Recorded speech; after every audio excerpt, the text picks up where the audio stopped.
Hello class 10. Today we are going to learn about electromotive force and internal resistance. Let's say there is an electric cell having two electrodes and there is a liquid solution which is of dilute sulfuric acid or simply H2SO4. The two electrodes are of zinc and copper. The electrolyte, that is the dilute sulfuric acid, dissociates in water and forms the two ions, namely positive ions and the negative ions. Positive ions is of hydrogen and the negative ions is of sulfate. Now when these two ions are formed by dissociation of the acid, the negative ions impart their electrons to the zinc electrode, and the positive ions will gain electrons from the copper electrode.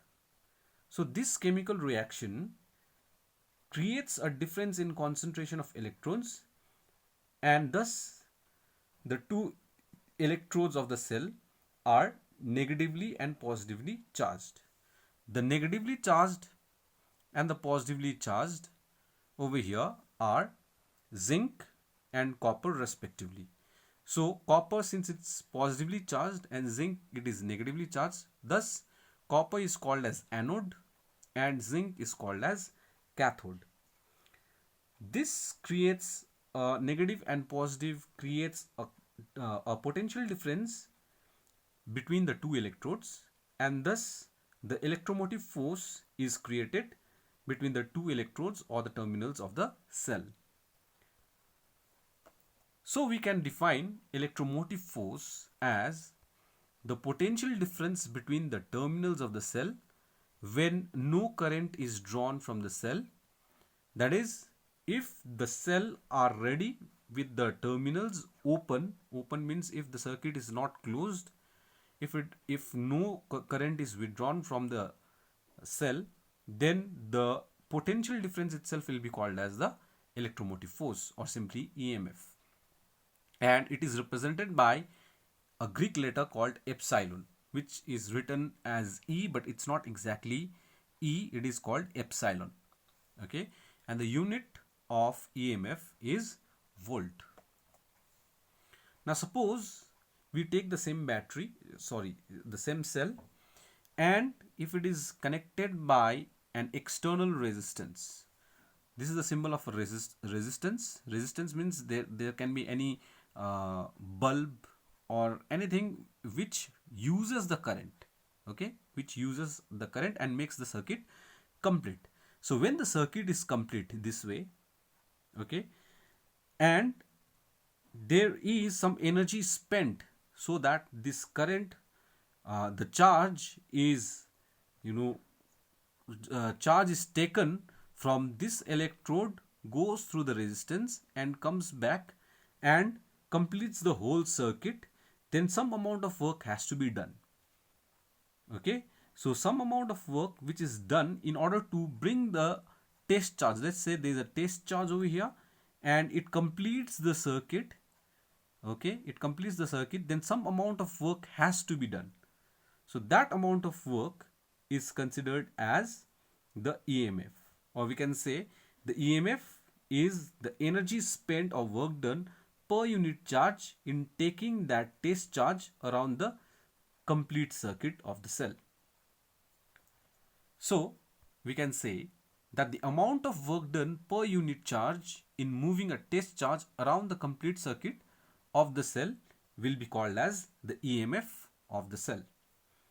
So simply we can write this as mathematically as epsilon is equal to work done divided by the unit charge Q. Okay, so epsilon is equal to W by Q. Next, factors affecting the EMF of the cell.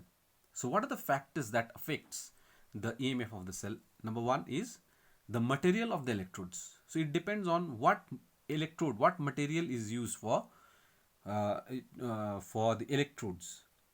Okay, over here copper and zinc is used. Similarly, if you replace copper and zinc with some other material, then the EMF may be different or EMF may change. and also it depends on electrolyte. For example, the electrolyte used over here is dilute sulfuric acid. Instead of dilute sulfuric acid, if you are using some other electrolyte, then again the EMF of the cell may change. Next is internal resistance of the cell. Let's say that the cell is completed using an external resistance out here. This is called external resistance. When you when you connect the two electrodes or the terminals by using any external resistance, then we say that the current will start flowing, and hence the circuit will be complete, and the external resistance will draw the current and use the energy of the cell. All right. So over here we can say that when the current is drawn firstly from the positive electrode, okay, and then it moves through the resistance, and again it moves through the cathode, that is the negative electrode, and then when this circuit is complete, it again needs to flow from the cathode towards the anode, that is from the negative towards the positive electrode. So when the charge flows in this direction, making the circuit complete, there must be some frictional force which will try to oppose the flow. Okay, that frictional force is called the internal resistance of the cell. Thus, internal resistance over here can be written as the resistance offered by the electrolyte inside the cell to the flow of current is called the internal resistance of the cell. That means if there is some resistance offered by the electrolyte, means within the cell itself, then that flow, that resistance offered to the flow is called the internal resistance. So because of this internal resistance, some energy is lost over here, and when this energy is lost, there might be some drop in the voltage, or there will be some drop in the potential difference of the cell. So that voltage drop is considered as small v. Thus we can say, using the Ohm's law, that V is equal to IR. In this case, the voltage drop small v is equal to I and small r, where small r represents the internal resistance and small v represents the voltage drop.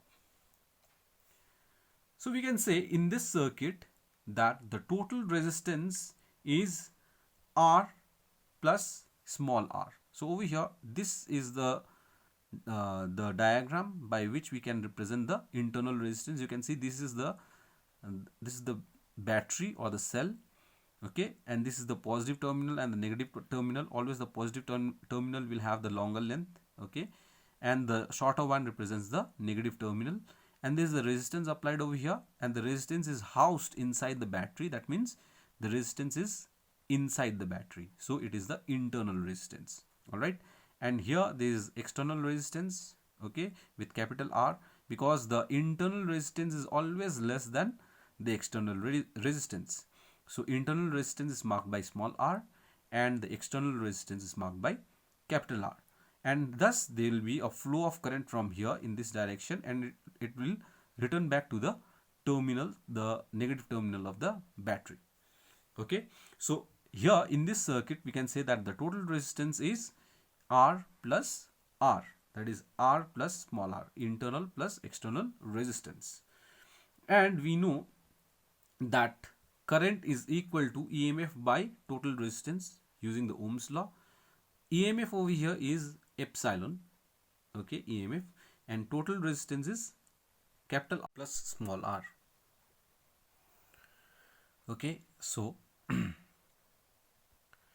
now we know that epsilon is equal to I into R plus I into small r. If you cross multiply this with this, then we'll get epsilon is equal to I capital R plus I small r, and we know that capital V is equal to IR and small v is equal to I small r.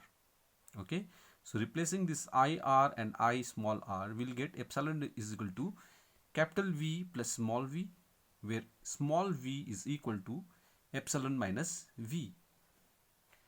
Now, if we use this relation where r is equal to v by capital I, small v by capital I, then we'll get v, small v by capital I is equal to small v is epsilon minus v. So epsilon minus v by I is equal to epsilon minus v, and I over here is capital V by R. So capital V by R, which is equal to dividing the numerator epsilon minus V by capital V, we'll get epsilon minus V minus 1 into this R goes up reciprocal, and you'll get in the R in the numerator. So small r is equal to epsilon minus V minus 1, epsilon by V minus 1 into R. So this is the relation between the the internal resistance, the EMF of the cell, the terminal voltage, and the external resistance of the cell. So with this, we come to an end of the video. In the next class, in the next video, we'll discuss about the combination of resistors. Thank you.